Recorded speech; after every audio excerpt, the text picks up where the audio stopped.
Hi guys, this is Anastasia Sal.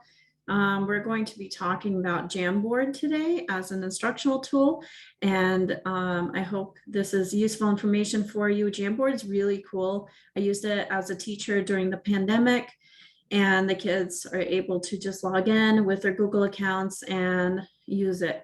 And it's completely free, which is really cool. So there's a couple things about Jamboard we need to talk about. So let's go ahead and get started. I'm going to share my screen here so you guys can see. Okay.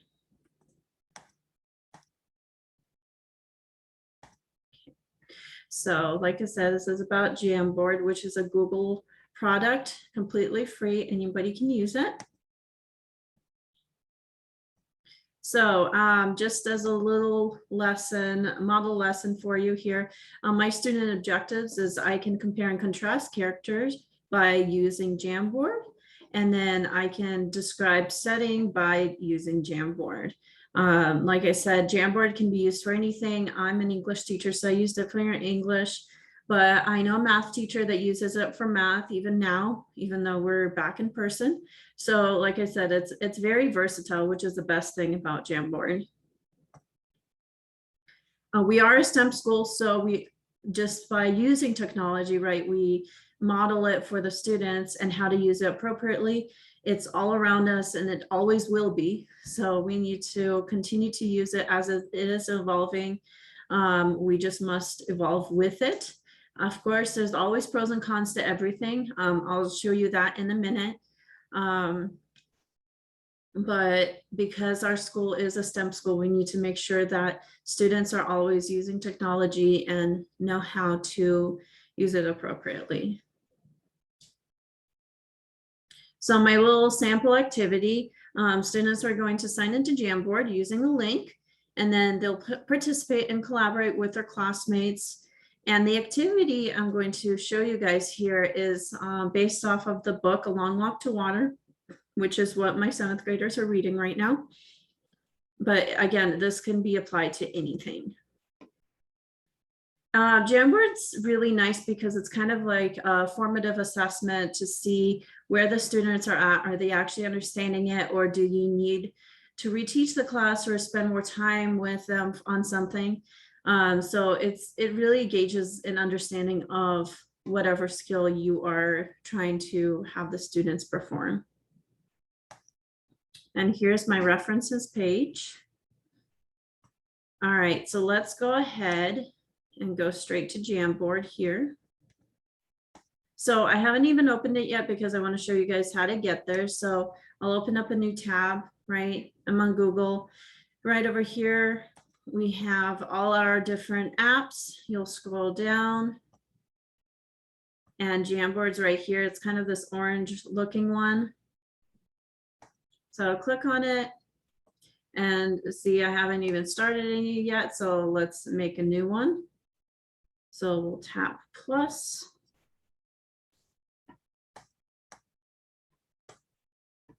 Which isn't working. Let's see here. There we go, it's right here. So that happens sometimes. I have to just roll with it. All right, so here's my Jamboard. This is what it looks like. It's untitled right now. So there's a lot of different things you can do.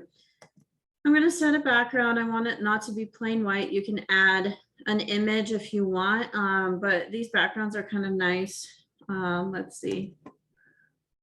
This one's nice for math. You can use that one. I just like it because it's not completely white, but it's not as distracting. And then let's call it Long Walk to Water.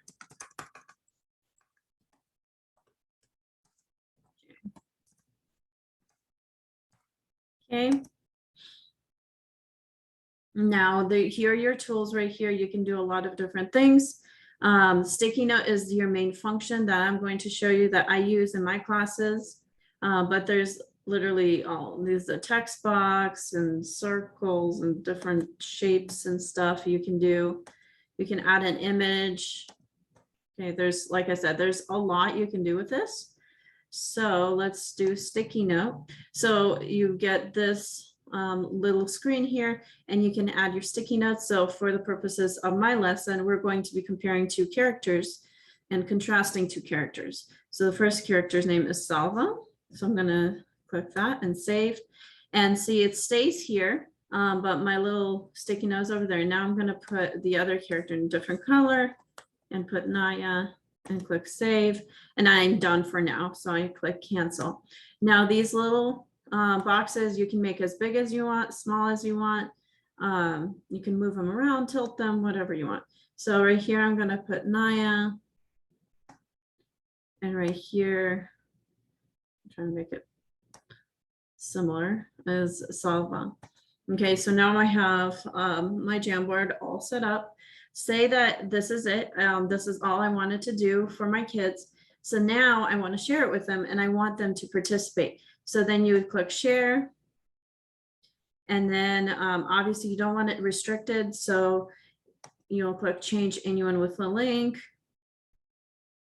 Now it only says can view. So this is actually kind of nice, because if you want to give instructions first and not have kids start going at it, then just keep it at view. But then, so they won't be able to do anything but view it. But once I'm ready for the kids to actually do something, I'll click editor. And then I'll take this link and I'll send it to them in some shape or form. Because we're using Schoology, I can post it on Schoology ahead of time. So it's all set up and you don't have to do anything. When we were online and using Zoom, I just would send it in the chat box. Super easy. They just click on it and then can get started. Excuse me. So then what they could do is they could put in their own sticky notes, and say a student wanted, they can pick their own colors. Maybe they wanted to write that Naya is the hero of the story, right? They could write that, and then they would have to click on it and drag it around where they want it. So I usually have students put it like in the general area for that character. That's what I would instruct them to do. Now, this is a good example for English. You can use it for math as well. What's really cool is you can just write on it. So let's say I want, let's see, a marker, pen, and you can do 5x plus 10 equals 20 or whatever, right? You can do anything you want on this, right? They can solve it right on the screen. If you have a touch screen, that's even better, because then you can just use your finger and like write on it and use it kind of as an interactive whiteboard. Again, there's just so many things you can do with this. So those are all the pros. Obviously, it's very versatile. You can use it for any subject you want. It's very interactive, collaborative. Students can use it as well. It's for free for them, so they can make their own jams and like maybe do a presentation for the class using it. However, there is some cons. So one of the main cons is students can delete or mess around with other students' work. So that's a classroom management issue. Obviously, you know, you need to set the expectation that obviously you're not doing that, and make sure that the students are very aware that that's not something they're supposed to be doing.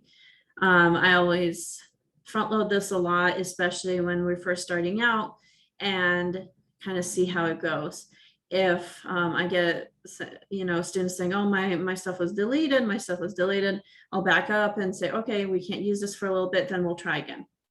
But it's all about the expectation in your classroom management.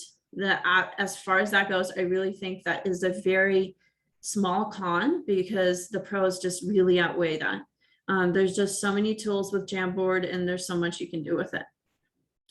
Well, I hope this was useful for you guys, and I hope you guys have a great day.